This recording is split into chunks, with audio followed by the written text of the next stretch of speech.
So Susan, it's Teepa again, and we want to say, whew, wow.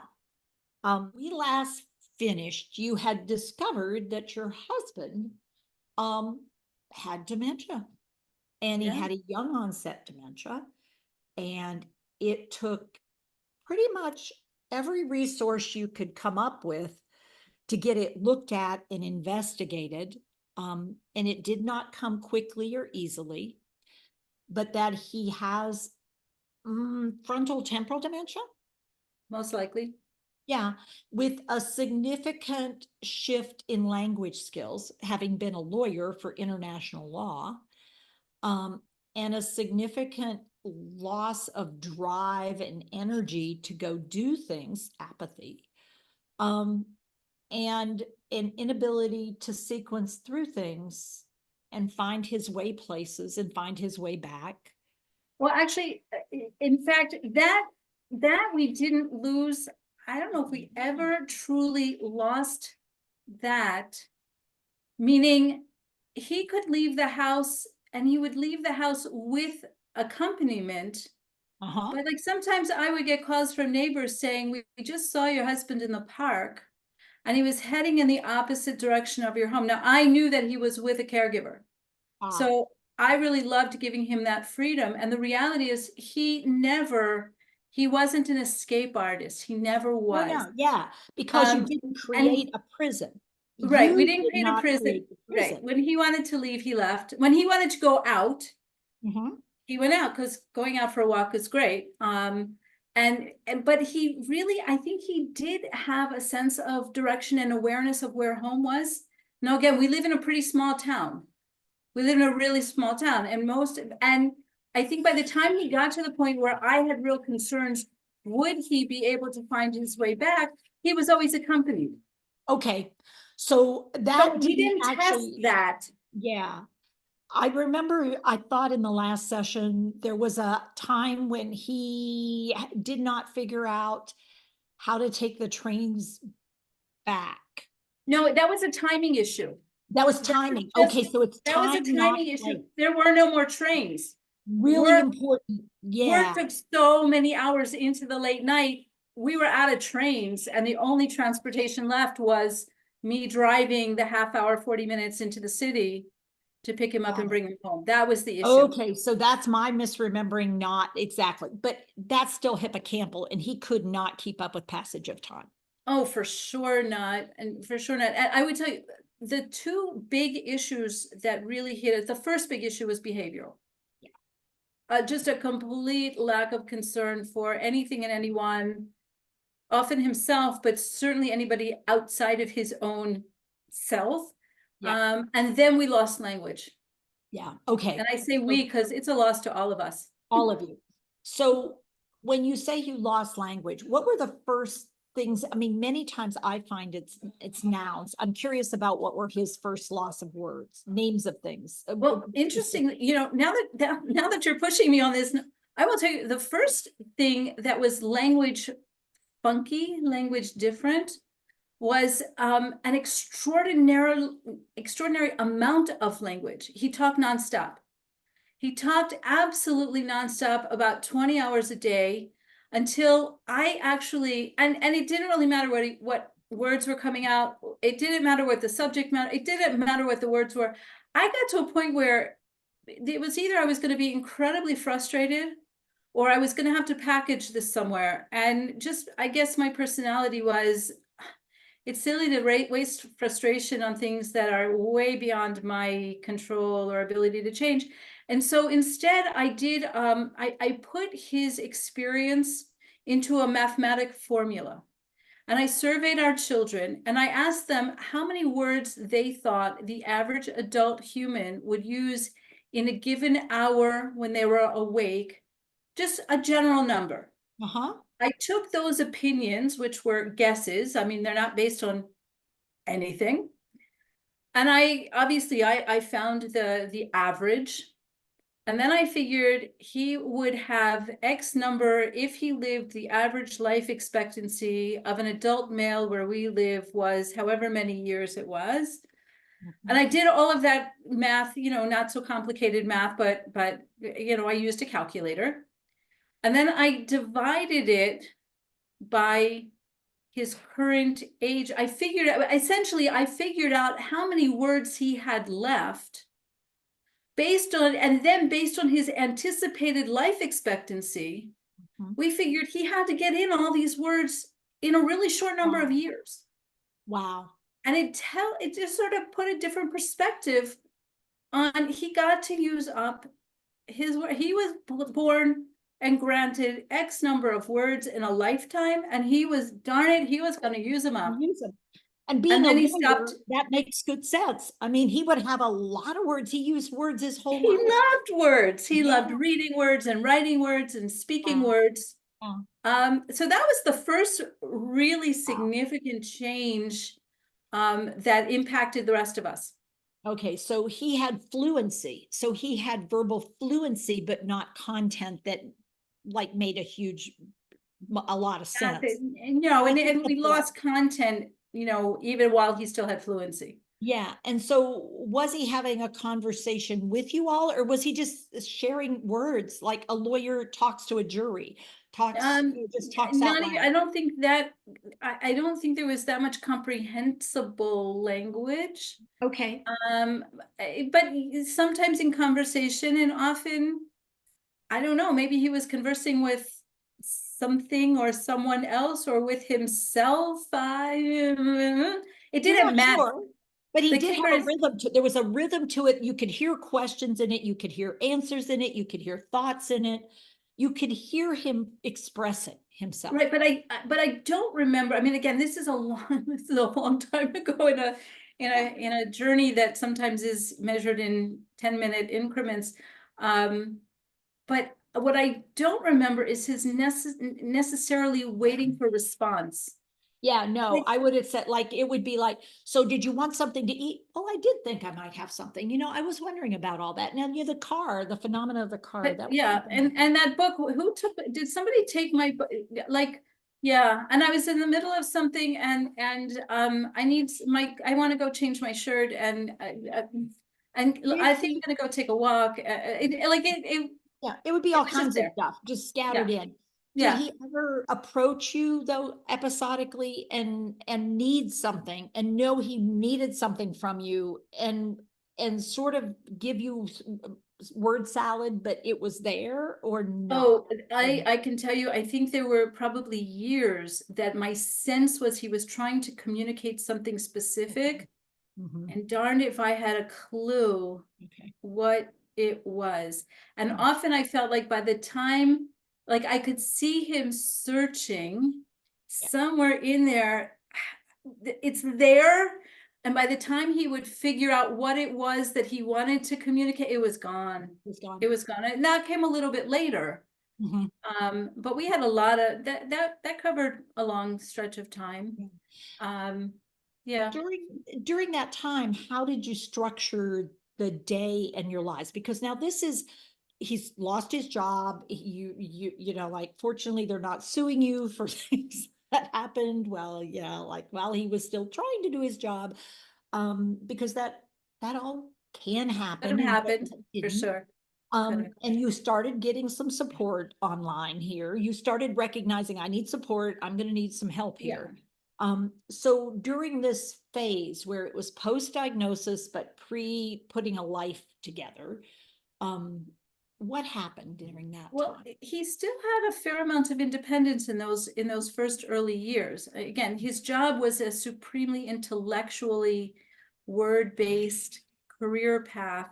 And so losing the ability that maybe 5% of the population shares, or maybe 3% of the population shares, doesn't mean that you're completely disabled. And I often said that if his job had been a different kind of job, if his job was to open cartons of packages and stock the supermarket shelf, he might still be there. If somebody would just put the right crate in front of the right shelf, he might still be able to put, not now, but for years, he would For have been quite able some to put the time. Yeah. boxes, right. That It wasn't was his career. Yeah, I mean, if it would just be a step one, step two, step one, step two, step Yeah, one, step two, he could have right. kept doing it, but Right, the kind of uh-uh. things that are done in rehab for traumatic brain injury, but it was traumatic and it was a brain thing, but it didn't leave him available for any kind of rehab. So during that early period when he was unemployed and unemployable, and I'm still working part-time at that. I mean, I more part-time than now than then. He was still able to spend time, like I work in the city of Jerusalem, Mhm. and he loved being, especially in the old city, in the ancient city of Jerusalem. For him, that was a very spiritual place. And now he had time on his hands. And so there often I would drive him on my way to work, I would drop him off. He would go and spend however long he would spend. Yeah. And he could make his way from the old city of Jerusalem using either walking or on public transportation, Mhm. get back to the central bus station and be able to take a bus back to our home. In a town that's about 40 minutes, you know, a half hour, 40-minute ride on the bus, get off at the right stop, walk home, and would be here when I got home from work. Wow. There was still a tremendous amount of independence. I will tell you, I can share you with a story, especially because of the purpose of this conversation. I ended up in a conversation at one point, the National Social Service Agency invited us to invited John, actually opened up the opportunity for him to meet with a psychologist, an interesting choice, but that's what there was. And it was in their rehab department, even though he wasn't eligible for rehabilitation. But they said, okay, here's a guy, he's young. Like nobody really knew what to do with him because his age knocked him out of all the normal tracks. Yeah. So, okay, somebody was trying something. Because at They that were trying to point, be what good. was his age? What was his age at that point, Susan? What was Probably 52, 53. really young? Yeah, really young. It seems to me, yeah, young. It didn't feel so young then, but yeah. He In the was. scheme of things, I now understand that was pretty young, and like really nobody knew what to do with this animal. And how Um, many years ago was that?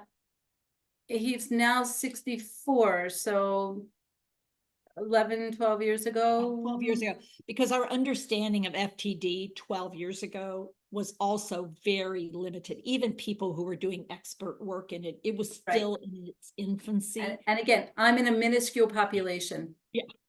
I'm in a country of 8 million people. With one expert, quote unquote. Yeah. He's gone now. He's back in New York. Right. But anyway, I can tell you that I had this conversation. I sat in on a couple of sessions with the psychologist, the three of us. It was very difficult for me. And one day she said to me, she had had a conversation with John, and he explained to her that after leaving the session, that he was going to be going wherever he was going to go in the city. This was again in the city, and he was going to, you know, wander his way around, enjoy being in the city, and then he would meet me back in the house when I finished my workday. And she called me in, and she said to me, "Is this really what's happening?" And I said, "Yeah." And she said, "You can't possibly think it's okay to be that irresponsible." And I said, "Really?" I said, "I didn't think I was being irresponsible at all. I thought I was being caring." And she said to me, "But do you understand how that he's impaired? Do you understand what could happen?" And I said to her, "What could happen?" And she said to me, "He could get lost." And I said, "Well, that's true." I said, "But chances are, given where we live, and given that Jerusalem's a very special holy city, we have a great sense of interrelationship here, which I never felt in America, in any town in America." But I said to her, when you see somebody walking on the sidewalk and they seem lost, typically within a few minutes, somebody, some stranger walks over and says, "Do you need help?"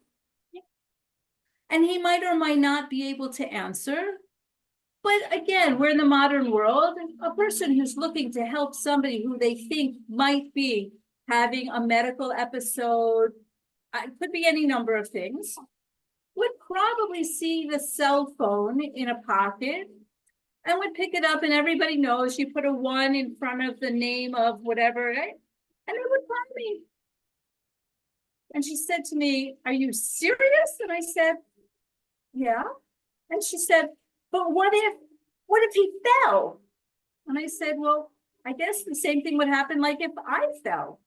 Good-hearted people would come by and help me get up and see if I needed more medical care than, a kiss on the knee, like any." And then she said to me, "But what?" And I said to her, "What if what?" And she goes, and she was like, beyond, this is the professional I'm sitting with. And she like couldn't get the words out. And I said to her, "Let me help you. What if he crosses the street and he doesn't look both ways and he gets hit by a car?" And she said, "Yeah, what about that?" And I said, "Well, in that case, what happens here in the modern world is if he's really injured, somebody's going to call an ambulance. And again, they will find his cell phone. I will get a call fairly quickly. I will, of course, ask for the name, and I will want to know, is the driver okay? Because probably my first contact is going to try to be to find the driver to say to him or her, 'I'm really sorry. The person you hit is neurologically impaired. You didn't do anything wrong. I can guarantee you probably feel terrible. Hitting a person with a car is a terrible thing, but you're not guilty. This is not you. I'm sure that this is a person who dashed out into the street unexpectedly, not in a crosswalk, and I feel terrible. I just need to let you know you're not guilty of anything, and my family has nothing but we feel terrible that you ended up in this situation." I said, "And after I do that, I'll go to the hospital, but like they don't need me at the hospital right away because I'm not a medical person." You're gonna be in trauma. He's got to deal with the trauma, see what's going on. So if he needs medical care, and at the end of this horrible conversation, after I then got really pummeled onto the floor, I said to her, "I think this is the last time you're going to see either one of us because we just do." I said to her, "I understand." No. I said to her, "I think I understand where we have a miscommunication, and it's really based on a very different concept. Yeah. Your concept is he should stay at home where it's safe, meaning sitting on the sofa in our house in a community where there are no adults around him all day long. And I am saying for as long as he's able to be out and about and living, I want him to continue living. So let me put this down in really basics. I want him to live for as long as he can live until he dies. And you want him to be dead even though he's still breathing. And based on that, we really can't work with you anymore." Yeah. Well, and I got up. Wow. And that was it. Well, That was it. that's advocacy. I mean, I've got to say that's advocacy. You're going, no, that's not what John is choosing. John still wants to be engaged in the world around him, and Right. he's capable of being engaged. He gets Right. home every day. I mean, Right. I'm not guiding him home. He's guiding Right. himself home. Right. When he can't do that anymore, then we'll address it when it comes up. Now, mind you, I took away the car keys. Yeah. I was not willing to be responsible For for him still driving because the car is a machine for death. It's a Okay, weapon. that was out. Yeah. But his walking around and being on public transportation, So I Susan, just yeah. So Susan, at that time at home, did John attempt to ever cook for himself or do things in the kitchen for himself that you would have concern that he would try to fix something for himself with you not being there? Did you, I mean, and it's really a question. I'm trying to remember.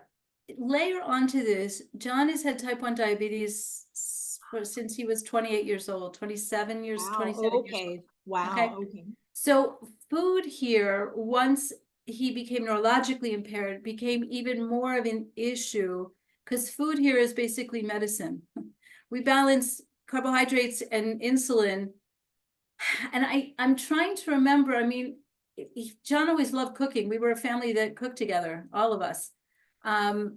Did he cook what I don't, could he have turned on the stove It to never scramble happened. an I mean, egg? I'm curious, did he try I to do don't, it and not do it successfully, or did it not be an issue? I mean, that's really I, the, I, there may have been once or twice that I found the gas line open, that it was dangerous. And I'm trying to remember, I know that that was part of my documentation Mhm. for legal issues, because he certainly could have. Yeah. Did it ever really happen? Honest to God, I don't remember. Okay.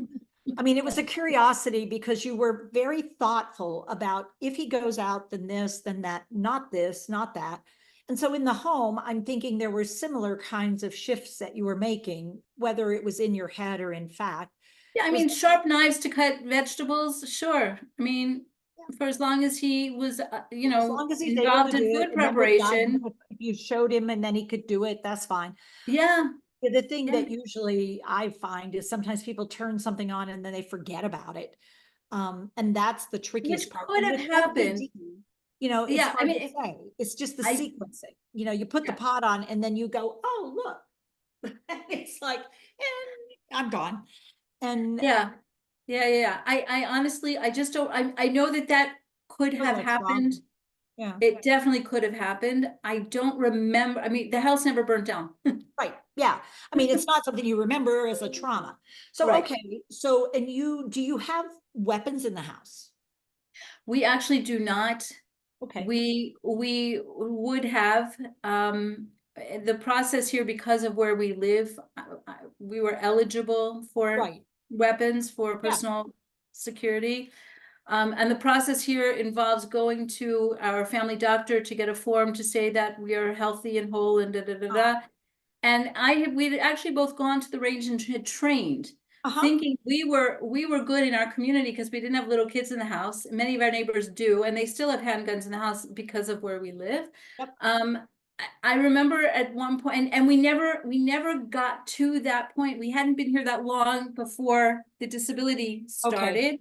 And Yeah. I remember going to our family doc once and saying to him, if I ever bring you the green form, which is the first step, and I ask you to sign it, it means that things are really bad at home. I mean, he obviously knew about John's dementia. I said, if I ever bring you this form and tell you I'm ready to have you sign it, it means things are bad and you definitely should not. You should not. Look at you. Now, I went to him Yeah. in October, November of this past year after this war broke out, feeling like it was time. And the truth is, things have been so complicated here. I haven't been able to deal with getting my gun license. But Yeah.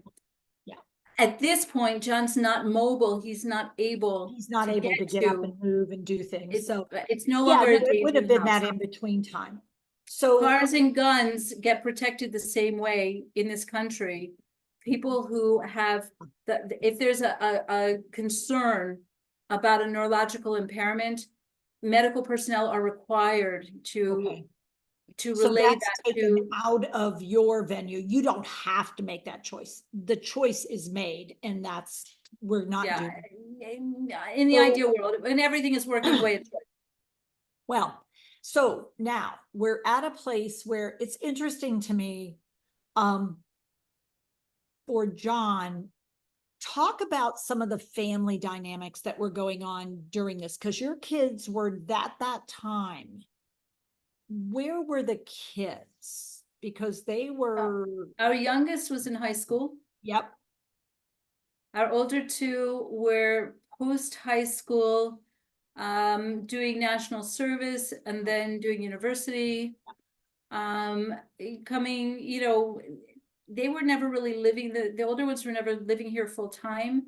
right. And the younger one, truthfully, he lived in a dorm school about 5 minutes from our house.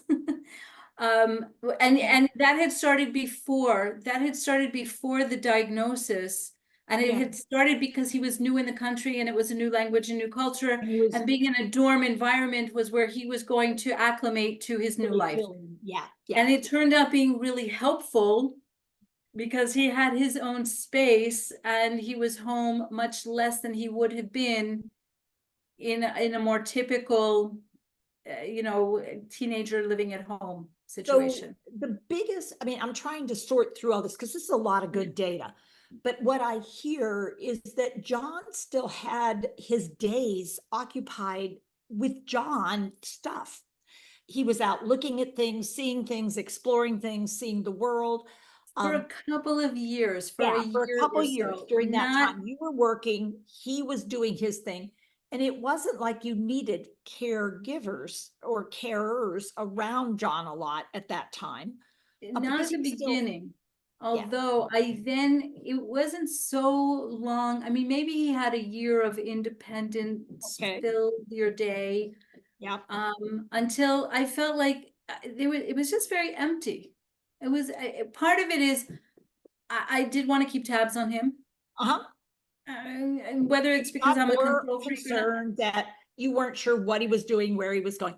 Did you Yeah. notice anything at home that raised that level of concern up, like getting to the bathroom or getting, taking breaks to eat or making sure you had something to drink? Did you notice anything at home that triggered more of that concern as you think back? Yeah, I mean, look, there was always the food issues because of the diabetes. Yep. And he was hospitalized very much at the beginning of this. And I apologize, I don't have my timeline in front of me, Yeah. but I know that at one point he went into, or maybe twice, he went into DKA, because he wasn't using his insulin pump correctly. Oh, wow. Meaning, an insulin pump, you have to change Yep. the site every 3 days or 5 days, depending on the, right? And at one point, he was hospitalized because he went into DKA. It was a Friday morning. He got severely sick. It started out, I mean, that happens fairly quickly. Yep. Something was not right. I took him into we have whatever medical care facility. They took one look, and before they could even finish their analysis, he was throwing up, and they said, okay, ambulance is here. We're going, follow us in your car. And so he was in, and by the time, and it took very little time to know what it is. A type 1 diabetic who's throwing up, whose numbers are off, they're blah, blah. Okay, we're in DK, like, let's just get him sorted out. Let's get it sorted. Yep. Let's just get it sorted out. And we also happen to have one of our children is a nurse in the hospital that we use. And so I had called her from the car saying, I'm taking Dad in, meet us in the emergency room. And that helps sort of sift through the bureaucracy also. And so by afternoon, he It's a was, resource. yeah, a great resource. He was stabilized. Okay. But it was Friday afternoon. And for us, the Sabbath comes in at sundown, and it was clear I was gonna have to stay with him in the hospital. Yep. And it was also very clear to me that I wanted my toothbrush and a change of clothes and some food. And she also, I don't even know whether she was working a shift or not, but she said to me, you know what, I'm gonna come with you. I'm gonna come home, pick up some stuff, whatever, we'll get ourselves organized. He's being taken care of. Let's breathe a little bit. She found that somebody who has an apartment on the campus of the hospital, so we didn't even have to sleep sitting up in chairs. Made all the arrangements that we had to make. But I remember driving out of the hospital parking lot, and his pump, I had obviously taken it because they don't let you use a pump when they're Oh, stabilizing you. And she happened to have picked it up, and she herself also has type 1 diabetes, so she's very familiar with this milieu. She picked it up and she said, Mom, the tubing is empty, which means that the last time he switched his set, you have to fill the tube with insulin and then it starts the program. He clearly didn't fill the tube. So for the last 2 or 3 days, he's been giving himself air. hmm. Well, that explains the whole story. So that's great because now it's not a fluke. Now the machine is working, everything makes sense. It just means he Now can no you longer be pitching, responsible. penny drops. Yeah. Right. So, yeah. So about that time, your brain is also going, okay, so how he's spending time in the day. We need a monitor system. We just And need a we need way of keeping. something. I Yeah. need more hands-on. I now need to be responsible, not just for his transportation, and for his food intake. But I mean, because he could still go to the grocery store with me then. Yeah. And he could pick things out off the shelf, and sometimes I would put them back on the shelf, and sometimes he'd put them back in the cart, and sometimes, but the grocery store was a great social thing. Again, relatively small town life. The guard at the door would greet him and shake hands. The produce guys would come and shake hands. I would be at the fish counter, and the guys from the meat counter would come over and say, because how many people his age are like hanging out in the grocery store a couple times a week, picking up, like, so for us, it was a great, in those early years, Great it was opportunity. a Yeah, it's an great opportunity to start. outing. It became less great as time went on. Yeah. And More and more stressful for you, less and less. exactly. I was Giving losing to about 3 years of him. my life with every grocery store shopping. And when I got out of the store one day and called one of my kids, and I said, okay, we have an expression in Hebrew and in English that says you should live to 120 years. I said, well, I'm now down to 78 tops. And she said, you took him to the grocery store again? And I went, well, yeah. And she goes, how many times are we going to tell you can't do that? So she goes, every that's now it. and then you did need some outside intervention to let go of something that it was such a pattern and it had been so positive. You really had a She goes, prying you it out know of you your have fingers. neighbors, you know you have children, somebody can stay with him, somebody you can send a list of It's food, giving up. you It's have giving up something. choices. Yeah.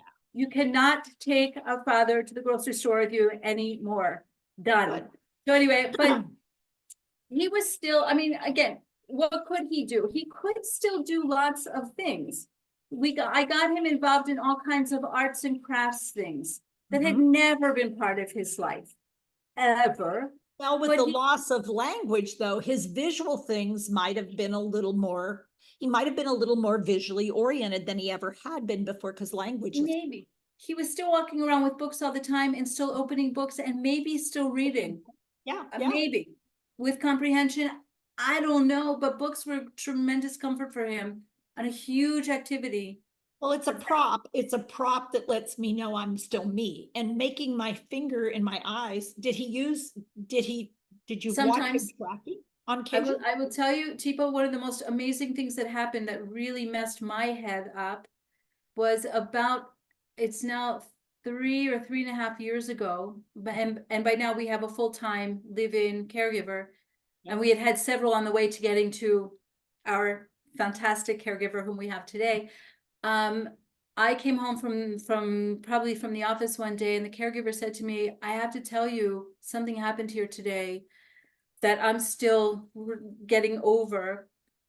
So we're talking 3 years ago. We're talking a guy who hasn't spoken words in a long, long, long time. We're talking about somebody who no longer dresses himself or feeds himself. We're a seriously impaired human being who happened to have pulled a book off the shelf, opened it seemingly randomly, put his finger on a word, and said to his friend, his caregiver, that's you. And the caregiver looked at where the finger was pointing, and it was the caregiver's name. And I said to myself, I said, you're in big trouble because he's still here with us. Yeah. I found that almost terrifying. Well, and I would say that was the lantern that really got you looking toward the light again, of he is present and he is part of this equation, and it's not caring for or taking care of, it's with. caring with. It's this with phenomena that you got, you just needed a prompt that it's a with. Because it does get lonely, and it gets to a place where you're not sure there's someone in there. I mean, I've had people say, I'm not sure he's in there anymore. And then sometimes I think he's probably not. Yeah, but sometimes he is, and I can't always tell when. He's off doing something else. His presence is not present. Yeah. And yet you will find times very present. And the tricky part is that in between time, how do you provide that which is needed without stepping on that which is not? So let's go back to like 11, 12 years ago where we were before I jump forward.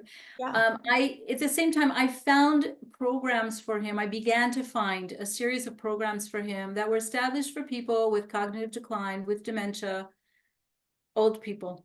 I was Older gonna people. say, how old were most of the Oh, clients? they were old. Now, John, eh, I don't want to say he was a gentle soul. I don't think he was ever a gentle soul, but he had an affinity. He didn't Passion. have a dislike for old people. Mm. And he was very happy to sit with old ladies and sit and hold their hands and talk to them.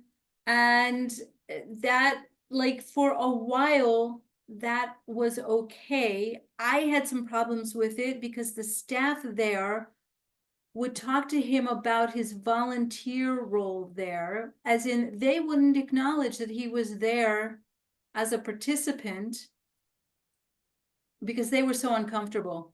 Interesting. So I will sometimes, if John, I've had some of my friends living with dementia who say, I don't need to be taken care of. I'll come and help other people. And it's like, all right, come on in. We can use But you. John never made that offer. That's not the same. This is discomfort on the part of this person is a younger person, but they still have the same, they're similar, but different issues than some of my other participants. Right now, he wasn't wheelchair bound, so he could get up and walk around. That is true. Yeah. And he stayed there. I think he was more comfortable there than I was comfortable with him there, but I didn't have a whole lot of choices. There were not a lot of options. And especially again, that was a facility from an organization that has several different sites in the area. This was Okay. for English speakers. So Ah, that was critical. Okay. And yeah, because John's original abilities were primary for social stuff would have been in English, and then all of his abilities are in English. And around us is primarily Hebrew. Hebrew. Yeah. Yeah, And so finding a place where everybody was an English speaker, not just the staff, but the staff were native English speakers. yeah, And the participants were English speakers, many of them older, who had come to this country well after retirement so their children could take care of them. yeah, exactly. Okay. Yeah. So that worked often, that worked to the extent that it did. How long would you say A couple that of was? years, a few years, Okay. a few years. And Now, how from did you know that it was getting to its, yeah, not so much? Um, they told me they were no longer willing to have him there. He had become less cognitively able. He was by then he was in diapers. It was less comfortable. By the time he left there, he had a caregiver with him. He had to be accompanied by someone all the time. Was that the case with other participants, or he was the Yeah, only there were, one? yeah, it was a world full of foreign worker caregivers. Were Yeah. they asking other people to leave who were in the same situation as John? I'm gonna say this very politely, and you'll probably cut this out of the tape, but the other people died. Okay, so people were closer to death's door, and so their progression was very different than John's. John did not die. And John, John's progression was very, very different. John's progression, he was still walking, he was still completely mobile while he was there. So so that's a problem. it is a problem People- because what we have are two very different populations. We have someone who's gotten frailer and less able to do things as part of their dementia development, because they're at the higher end of the age scale. And so what they're capable is pretty limited. John, on the other hand, unfortunately could get himself into more issues for staff because he was up and mobile. Not And let's skillful, add but to this, the yeah. FTD behavioral variant is kicking in and he's becoming more violent, physically violent. What would trigger that? Because it's triggered. We know it gets triggered. What would trigger it? I'm It's gonna hard give for you me. some options. People being too close or moving too much or getting in spaces that felt uncomfortable for John. Sound getting too loud. Visually, there being too much quick stuff going on. Or perhaps even sensory wise, it's becoming overwhelming sensory. I think put number one on that list is something bothering and the inability to use language to express that.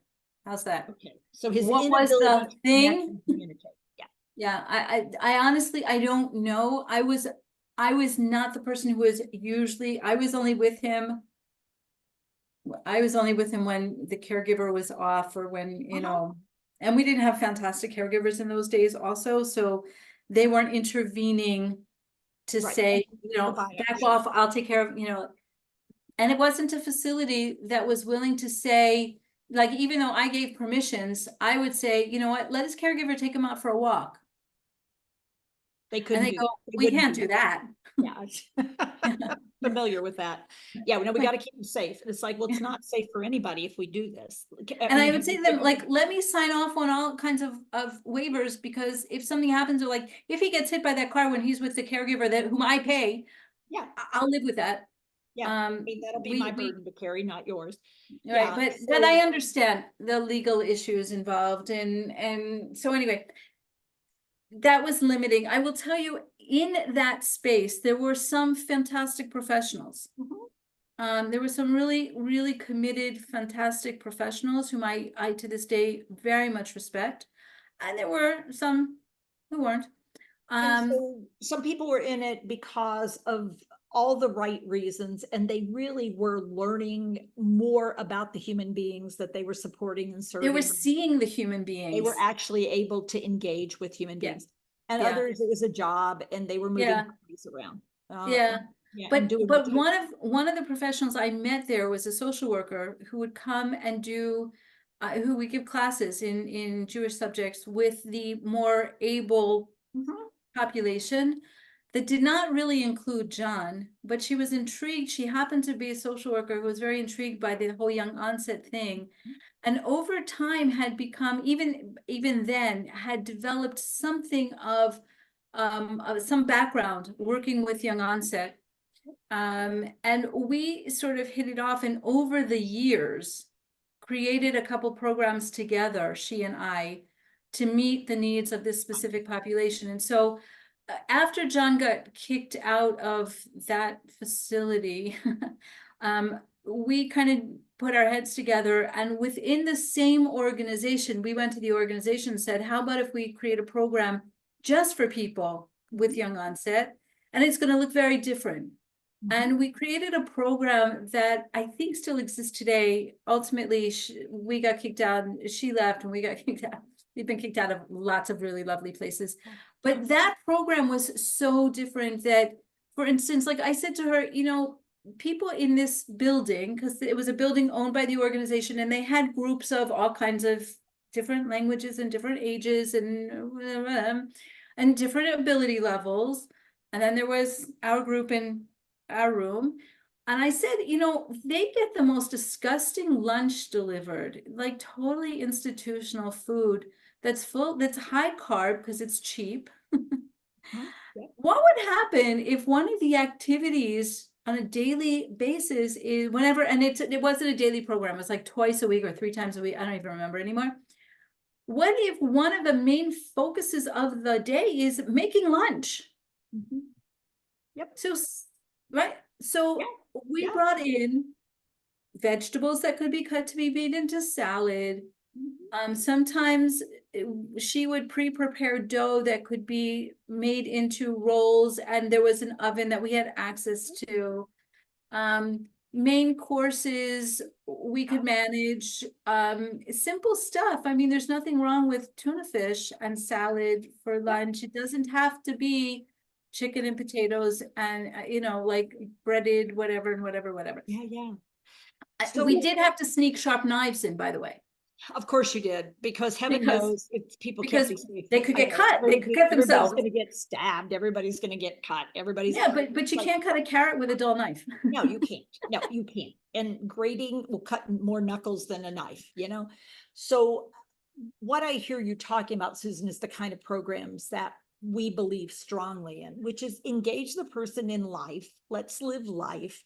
I mean, it's real life. We don't need to make up life. We have life. We all eat. We all drink. We need to go to the bathroom. I mean, let's figure out how we can do this in a community of care that supports with some supervision. Yeah, I mean, we're not going to walk away at this point. We know that. We don't have the option to not go places. But, shopping becomes looking in the fridge and finding the lettuce. I mean, it might be looking in the cabinet and finding a can. It might be finding the thing in the drawer. That's shopping, And some people were really good at setting the table, and some people were really not good at that. And And some that's people are okay. good at washing dishes and some people are not. And some And people are good at sitting back and chilling out and drinking a cup of tea, whereas other people are going to be more involved. They don't want to sit and do that. They want to get up and do right, something. right. Yeah. And it was also a group that we took, we arranged, I don't want to call them field trips, but we went Yeah. places. Yeah. We went places in nature, we went places. Ultimately, it led to a program with the Israel Museum of Art in Jerusalem. Ah, perfect. And that program still exists today with different direction, different management on their side and different management. But we ultimately, that was a phenomenal program when we first opened it. It was housed in the museum, directed by the woman who directed the Maslow, the Agaf, the part of their programming for special needs Okay. I was going to say children it was and going to adults. be children with special or adults with special needs, developmental Right, so she disabilities, was somebody who was comfortable with the different special needs world. neurodivergent. And they would meet together, they would start their day with breakfast together and conversation. And then she would have some theme that she had developed, and we would go into the museum to see specific exhibits, to talk about particular paintings, particular sculptures, something, and then we would come back into that room and there was an activity, a crafts activity doing, right? And then there was lunchtime, which was more engagement and conversation. And then we ultimately, and again, I had to accompany John because of the insulin. Right. Other people could be there unaccompanied. Yeah, there was a And that was flow fine. that was created.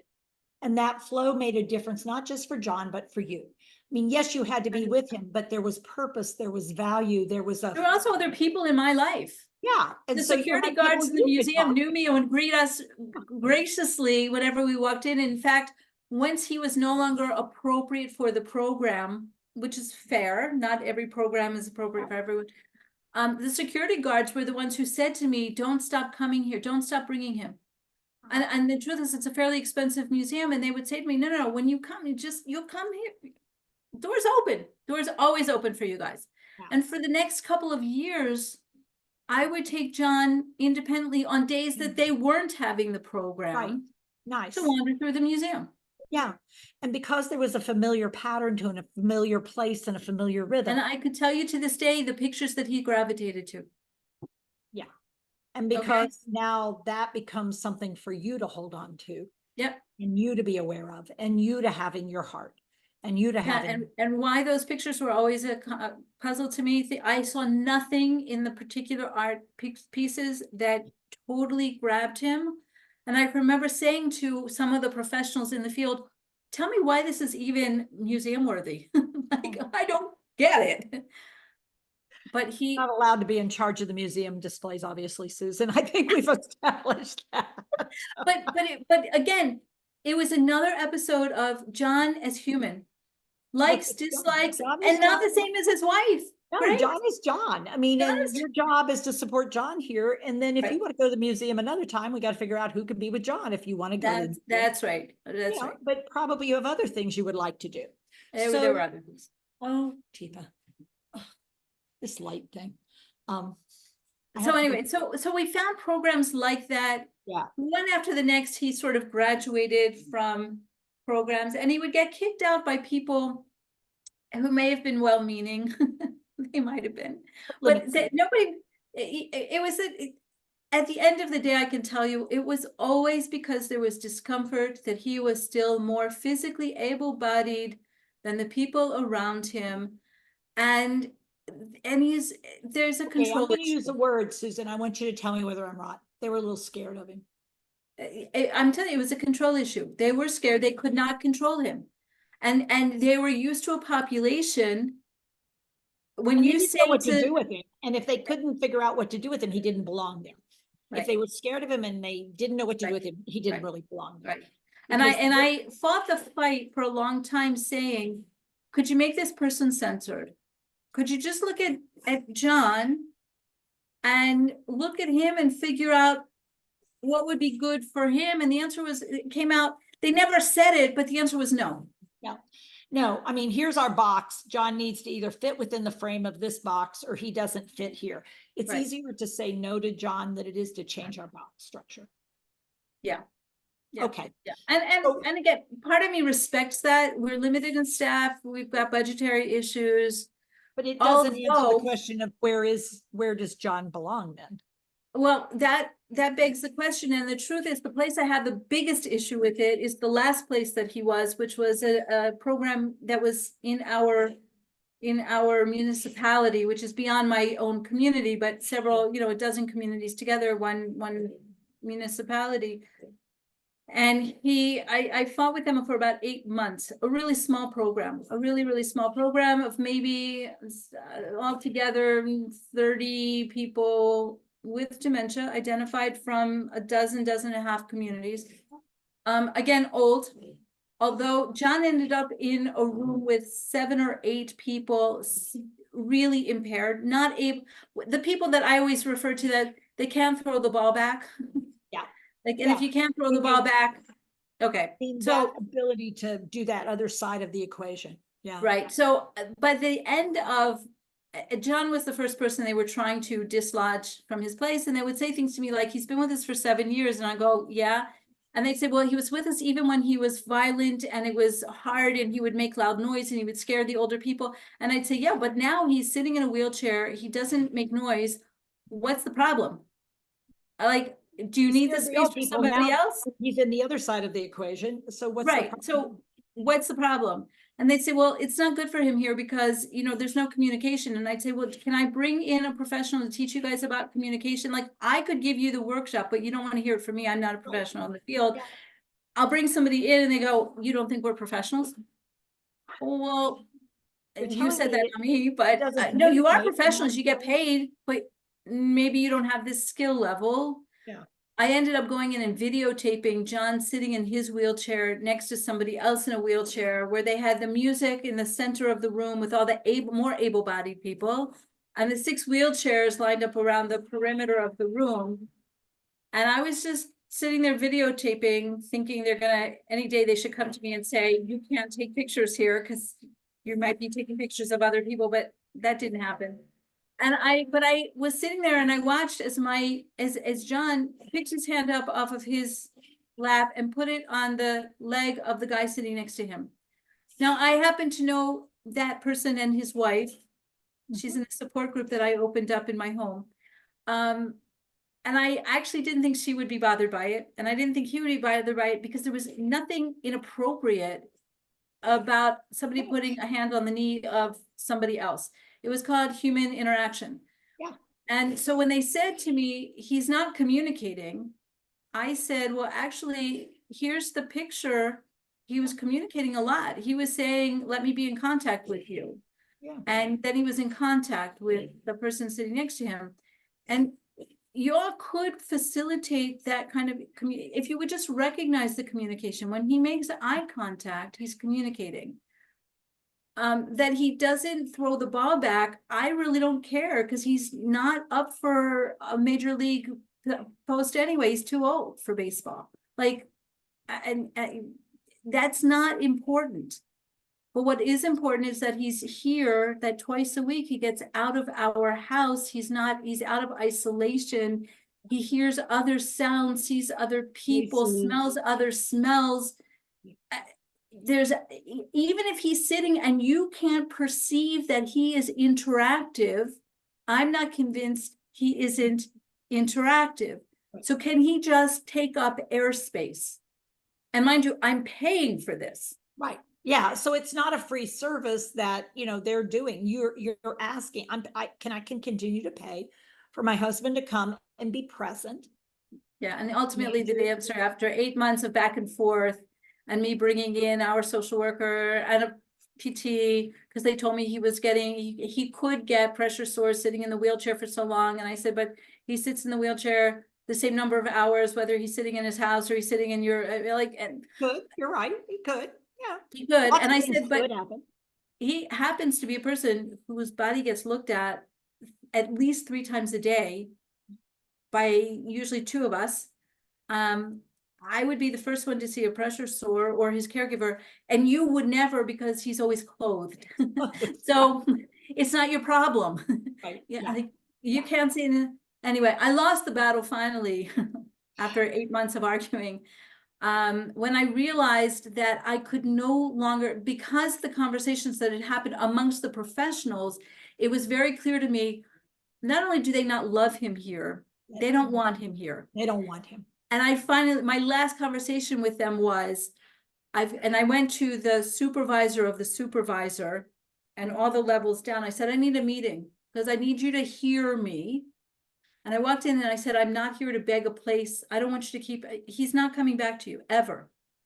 And the reason is because the last part of a human being that we know still exists is his soul. And his soul already knows that you don't like him. And I can't put him in a place with people who don't like him. So you can't have him back. Good. But it And really stinks. And so, yeah, I mean, and it does, but I'd say, Susan, each time you disengaged, I really am very cognizant of the value of saying out loud that which we all know, and we all know, is that you don't want him, you don't like him, you want nothing to do with him because He you makes don't you see him as uncomfortable. valuable. Yeah, you see no value in him. So you know what? You don't deserve him. He Right. is still John, and John deserves to be liked. He hasn't done anything for you to dislike. It's you, not John. And I really value that you give people that opportunity to look in the mirror at themselves and realize where the issue is. And it doesn't lie in John's court, it lies in theirs. Yeah. And until we get to a place in this world where John is valued, if John is not able to open his eyes, he's not able to do things. Until he draws his last breath, there is value in John's presence because he is John. And it is not upon me to do judgment on John. Yeah. It is Yeah. my job, if I choose, to support the presence of John. Right. And if I And when can't, I can then no I need longer to do step that away. full time, then Yeah. I need to find a different place for him to call home. Yeah. With people who can do that. And thank Yeah. God, I mean, up until this morning when I decided to get out of bed and start another day, with him next to, in the bed next to mine, I'm still in the game. You're still there. I'm still in We're the going game. to take a pause here because again, we are learning so much and this is so valuable. And this is going to be a story that allows people to see how we are talking about radically changing how dementia is experienced. And your story of radically changing how John's life, not in cotton wool, not stored away somewhere, not dying on the vine, but living fully until you go from grape to raisin. And if it's a raisin, it's a raisin. There's great pleasure in raisins. I mean, they're different than grapes, but they come from grapes. That's the only way they get made. Recognizing how this amazing thing happens. And that there's this amazing thing going on. And I will continue to repeat to every professional with whom I speak, a huge part of the issue with John and John's care is what I'm lacking, not what he's lacking. It's my inability to communicate with him. That I find very sad. I don't have the skill set, and I haven't yet met anybody who can teach me this. I don't think we have it because we don't know enough about what's happening in the brain. We don't, and we don't know what's happening outside the brain in that spirit, and where that spirit is traveling around and busy and not able to pay attention to us, perhaps because we're just little gnats and flies that are getting in the way of whatever else needs to be done. Yeah. And I So think, we may have to figure out our place in someone's life as we really, every now and then they might come and be present with us, but they may not. So Yeah. we have to get to a place of acceptance, but then also this respect for what is. Yeah, I was going to say respect, I think, is the issue. And once I figured out that it's not, I'm disabled here. I'm the one who has a lack of something. I'm don't have abilities that I wish I had, because it would make all of our lives so much nicer and easier and cleaner and better, I think. Although maybe I wouldn't want to understand everything. Maybe he would say to me, how the heck did you think to give me the same lunch 7 days a week? Maybe. And maybe in the next maybe world, he'd say, he's "Thank gonna heaven come you after did me that, for it. because that's exactly what I was looking for." You know, I really like the same flavors. I've gotten to a place where predictability is really something I enjoy. Yeah, like I don't know. There's so much I don't know, but what I do know is it's what I don't know. It could be that John understands the world completely. Yeah. Yeah. And it could be that he's checked out because it's been so frustrating that the world doesn't get him. Yeah. Or maybe he's found a place within his own soul that's very It's comfortable. very comfortable, and he comes out on me occasionally because he's very comfortable in that space. Maybe he's really comfortable and he doesn't really have any need to do the cooking, the cleaning, the shopping, the laundry. Maybe he really likes being waited on. Like, You don't know. I But don't you do know that you have found a more comfortable space than you would have ever found at the start of this journey without making the journey you've made. 100%. Yeah. 100%. I first of all, coming to accept that this is just what it is. It was step one. Step two was coming to understand that I still have a place in this world.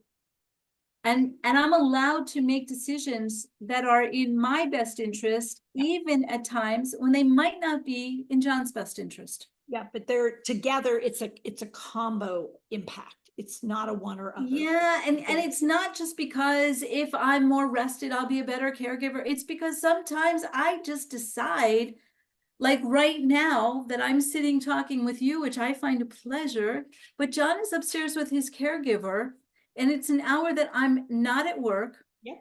And I'm not at the grocery store, and I'm not doing any of the essentials. And the extra hour with his caregiver, whom he adores and who respects him beyond belief, is fine. He's in a fine place. I can opt out. And you have created this. You helped create this. You provided the space, the opportunity, the training, the the restrictions, the limits, what's acceptable and what's not acceptable. And that makes all the difference. And that does make all the difference in someone's life. Yeah. Whether I feel the limits or not. If I don't feel there are limits, then I'm living my life as I choose. When you put limits on me, that's when my brain. Then you get freedom. Then yeah. That's when you get the ultimate freedom. I learned that when our oldest was 3 years old and went to her first Montessori preschool program.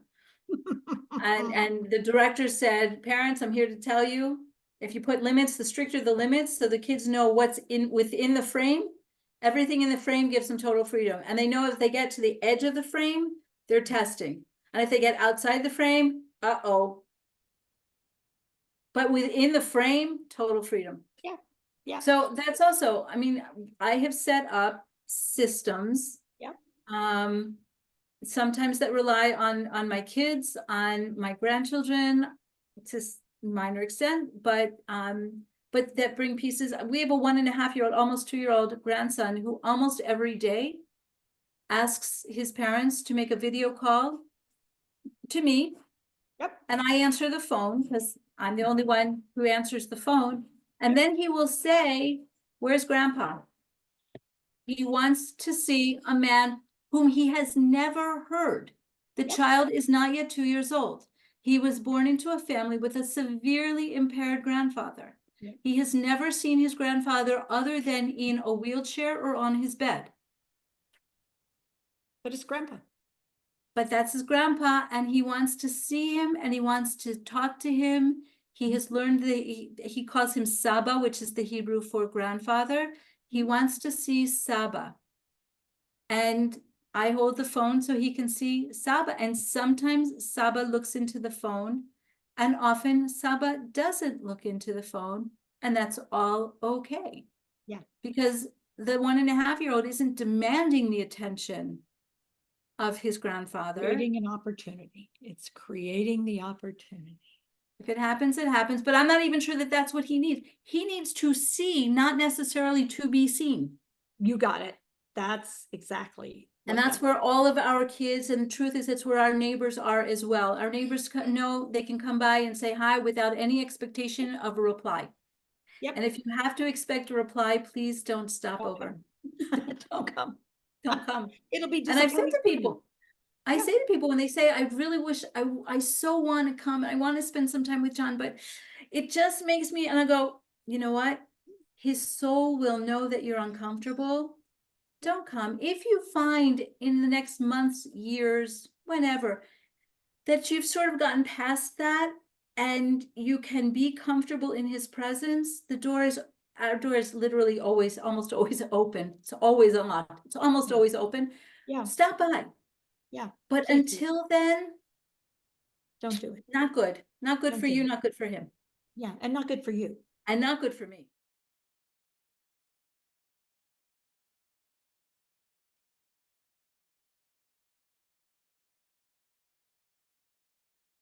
Hi, it's Teepa Snow, owner and founder of Positive Approach to Care. You found us here and you watched this video. If you found it helpful, if you liked it, like, comment, and share with people you know. And if you want more, consider following our page so we can let you know when something new pops up.